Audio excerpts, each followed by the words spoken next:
We are just 9 days away from the official Galaxy S23 Unpacked, but the leaks ain't stopping. In the most surprising turn of events, we got the Galaxy S23 Ultra leaked in all colors with what could be the official box. Yes, a retail shop in Nicaragua has not one but all models of the S23 Ultra before anyone else in the world, and they're actually for sale. You can see the actual colors of the S23 Ultra in real life looking incredible. But the most interesting thing here is that Samsung has actually changed the design of their box, giving you kind of a new unboxing experience. Instead of the letter S on the box, we now have the actual phone's back showing off the design, and of course the colors that you see on the box is the same for the phone inside. I wish it was a bit bigger, but let me know what you think about this new unboxing look in the comments below. Now we just got the leaked box look of the Galaxy S23 Plus as well, showing off that all S23 models will have this new unboxing look. Also in the news, we have a 200 megapixel camera sample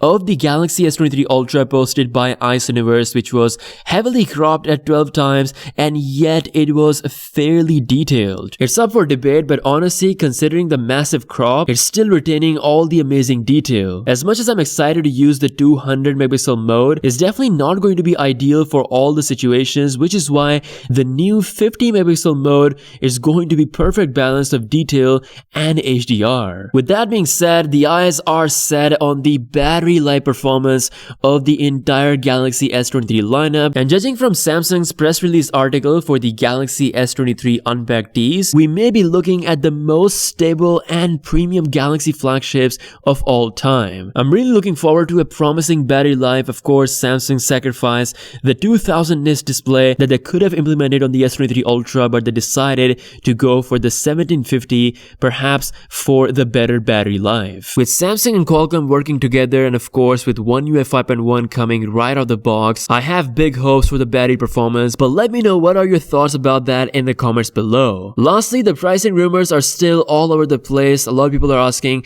if the price is going to increase or not, and well, in some markets like Korea, there might be a slight price hike, but when it comes to US, there may not be any price difference. Pricing might just stay similar to the Galaxy S22 series. We're gonna see everything in a few days, officially on February 1st. If you guys are new here, be sure to subscribe for all the latest videos. With that being said, I'll see you guys later. Peace out.